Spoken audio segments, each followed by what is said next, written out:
नमस्कार। राजनीति विज्ञान बीए पाठ तृतीय के प्रश्न पत्र द्वितीय के अंतर्गत आज हम बात कर रहे हैं संयुक्त राष्ट्र संघ के संबंध में। संयुक्त राज्य अमेरिका के सैन फ्रांसिस्को नगर में 1 जनवरी 1942 को ब्रिटेन, सोवियत संघ, चीन और अन्य 26 मित्र राष्ट्रों के प्रतिनिधियों का एक सम्मेलन हुआ, जिसमें यह निर्णय हुआ कि ये राष्ट्र सम्मिलित होकर दूसरी राष्ट्रों का सामना करेंगे। इस संगठन को संयुक्त राष्ट्र या यूनाइटेड नेशन का नाम अमेरिका के तत्कालीन राष्ट्रपति फ्रैंकलिन डी रूजवेल्ट के द्वारा प्रदान किया गया। 1945 को आगे चलकर जब सैन फ्रांसिस्को में संयुक्त राष्ट्रों का सम्मेलन हुआ तो इसके सदस्यों की संख्या 50 हो चुकी थी। इस सम्मेलन में संयुक्त राष्ट्र की घोषणा पत्र, इसमें प्रस्तावना के साथ 111 अनुच्छेद हैं, को अंतिम रूप दिया गया और संयुक्त राष्ट्र की औपचारिक स्थापना इसके अस्थायी मुख्यालय लेक्सिस अमेरिका में हुई। अधिकार पत्र पर 50 राष्ट्रों के प्रतिनिधियों के द्वारा 26 जून 1945 को हस्ताक्षर किए गए। पोलैंड का प्रतिनिधित्व अधिवेशन में नहीं हुआ था, उसने बाद में इस पर हस्ताक्षर किए। वे 51वां सदस्य राष्ट्रों में से एक मूल सदस्य बन गया। आधिकारिक रूप से संयुक्त राष्ट्र संघ 24 अक्टूबर 1945 को अस्तित्व में आ गया, जबकि अधिकार पत्र की पुष्टि चीन, फ्रांस, सोवियत संघ, इंग्लैंड तथा अमेरिका तथा बहुसंख्यक अन्य हस्ताक्षरकर्ताओं के द्वारा की गई। 24 अक्टूबर को प्रतिवर्ष संयुक्त राष्ट्र दिवस के रूप में मनाया भी जाता है। संयुक्त राष्ट्र संघ का प्रधान कार्यालय न्यूयॉर्क में है। ये वर्तमान सदस्य संख्या 193 है। 14 जुलाई 2011 को दक्षिणी सूडान इसका 193वां सदस्य बना था। संघ के विभिन्न उद्देश्य हैं।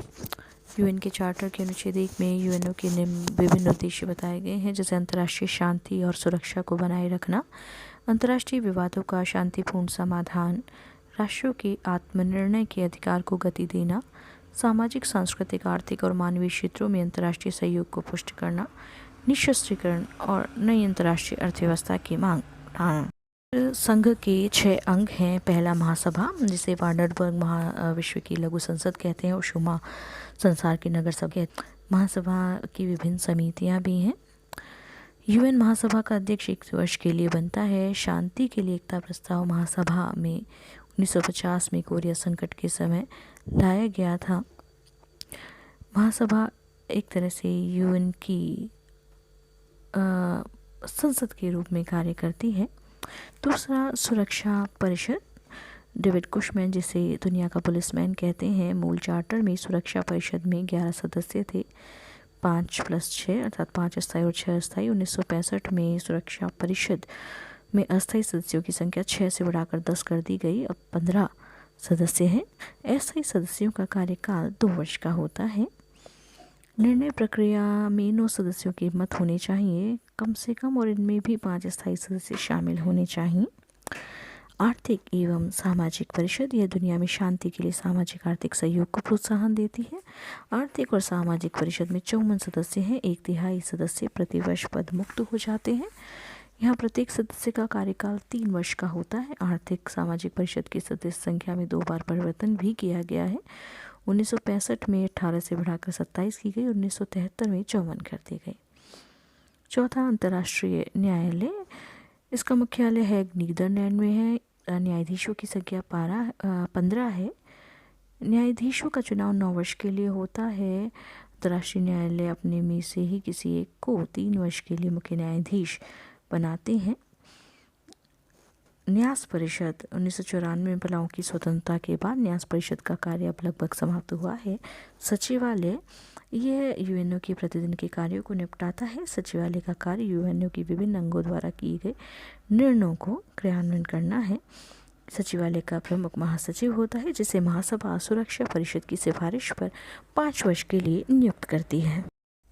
सुरक्षा परिषद अपने विवादों के निपटारे के लिए 4 प्रकार की कार्रवाई अपनाती है। पहले, संबंधित राष्ट्रों को आपसी वार्ता के लिए प्रेरित करती है। फिर पंचों मध्यस्थ अंतर्राष्ट्रीय न्यायालय द्वारा निर्णय का सुझाव रखती है। दोषी राष्ट्र के विरुद्ध आर्थिक प्रतिबंध की आज्ञा दे सकती है और अंतिम उपाय के रूप में सैनिक कार्रवाई कर सकती है। यह हमने संयुक्त राष्ट्र संघ के सभी अंगों पर संक्षिप्त रूप में बात की। आपको संयुक्त राष्ट्र संघ से संबंधित PDF भेजी जा चुकी है, जिसमें इन पर विस्तृत विचार किया गया है। जहाँ तक यूएनओ के में भारत के योगदान की बात है, तो यूएनओ में के विभिन्न अभियानों में भारत ने बढ़ चढ़कर भाग लिया है। साथ ही भारत यूएनओ के संस्थापक देशों में से एक है। यूएनओ के चार्टर पर भारत के प्रतिनिधि रामास्वामी मुदलियार ने हस्ताक्षर किए थे। 1953 में विजयलक्ष्मी पंडित यूएन महासभा के 8वें सत्र की अध्यक्षता थी। लक्ष्मी इस पद पर पहुंचने वाली पहली महिला भी थी। यूएनओ में भारत का वित्तीय योगदान 0.66 है। भारत के न्यायमूर्ति दलवीर भंडारी अंतर्राष्ट्रीय न्यायालय में न्यायाधीश हैं। भारत 7 बार यूएन सुरक्षा परिषद का अस्थायी सदस्य रह चुका है। डॉक्टर राधाकृष्णन और मौलाना अबुल कलाम आज़ाद यूनेस्को के मुखिया रह चुके हैं। राजकुमारी अमृत कौर विश्व स्वास्थ्य संगठन की प्रमुख रह चुकी हैं। बाबू जगजीवन राम अंतर्राष्ट्रीय श्रम संगठन के हेड रह चुके हैं। होमी जहांगीर बाबा आईएईए के निदेशक रह चुके हैं। डॉक्टर चिंतामणि देशमुख अंतर्राष्ट्रीय मुद्रा कोष के अध्यक्ष रह चुके हैं। न्यायमूर्ति डॉक्टर नगेंद्र सिंह अंतर्राष्ट्रीय न्यायालय में मुख्य न्यायाधीश भी रह चुके हैं। जनवरी 2007 में यूएन महासभा ने 2 अक्टूबर को विश्व अहिंसा दिवस के रूप में मनाने संबंधी प्रस्ताव पारित किया है। 2 अक्टूबर 2007 को पहला विश्व अहिंसा दिवस मनाया गया। भारत यूएन मानवाधिकार परिषद का भी सदस्य रहा है।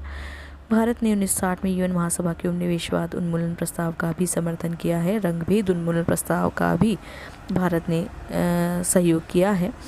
21 जून को योग दिवस मनाने का प्रस्ताव यूएन महासभा ने पारित किया। पहला योग दिवस 21 जून 2015 को मनाया भी गया।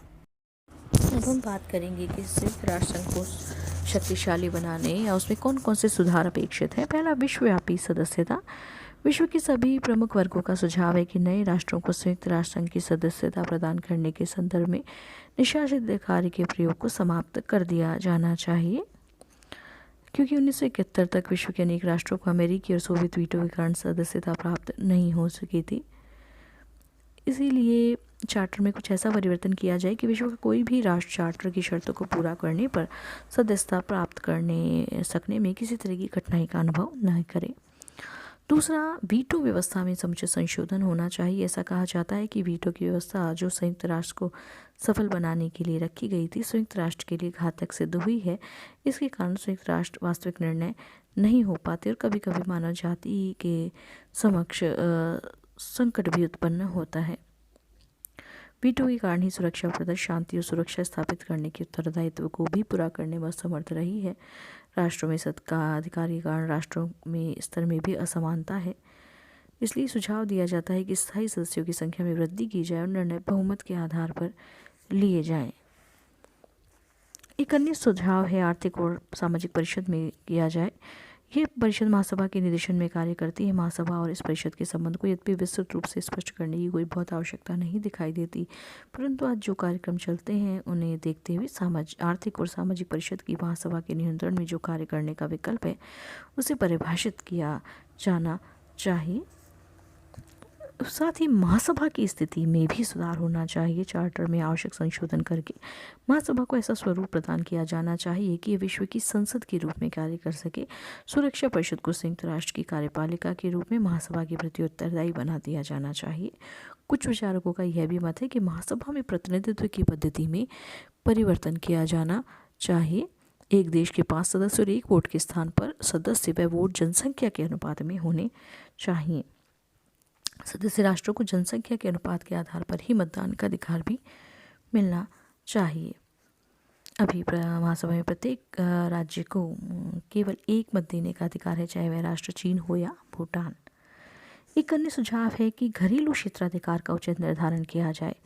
चार्टर के अनुच्छेद 2 के खंड 7 में प्रावधान है कि इस चार्टर में जो कुछ भी कहा गया है उसके अनुसार संयुक्त राष्ट्र को किसी भी राष्ट्र के घरेलू मामलों में हस्तक्षेप करने का अधिकार नहीं होगा और न ही वह सदस्य राज्यों को इस बात के लिए बाध्य करेगा कि वह अंतर्राष्ट्रीय मतभेदों को संयुक्त राष्ट्र के समक्ष निपटारे के लिए प्रस्तुत करे। चूंकि संयुक्त राष्ट्र के किसी अंग को यह निर्णय करने का अधिकार नहीं है कि कौन सा मामला घरेलू मामला है, अतः राज्यों को यह निर्णय करने का अधिकार स्वतः प्राप्त है वे किस मामले को घरेलू मामला समझते हैं। इसका परिणाम बुरा ही हुआ है।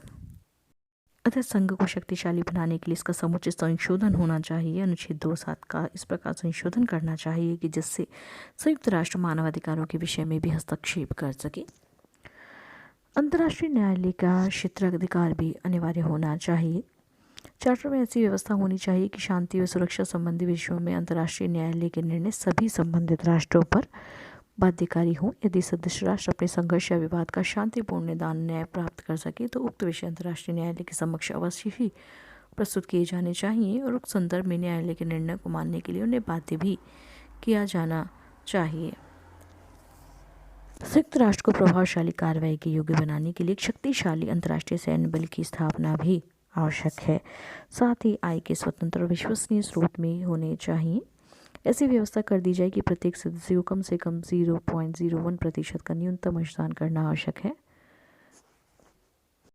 इस प्रकार यदि वर्तमान स्थितियों में देखा जाए तो संयुक्त राष्ट्र संघ पर अनेक संकट हैं, जैसे वित्तीय संकट, संरचनात्मक सुधार संकट, जिन्हें विभिन्न सुझावों के माध्यम से दूर किया जा सकता है। साथ ही भारत जैसे देशों को सुरक्षा परिषद का स्थायी सदस्य बना दिया जाए, जो अधिक अंशदान करने की स्थिति में भी हैं, साथ ही बड़ा लोकतांत्रिक देश भी है, तो भी संयुक्त राष्ट्र संघ की स्थिति में काफ़ी सुधार आ सकता है। धन्यवाद।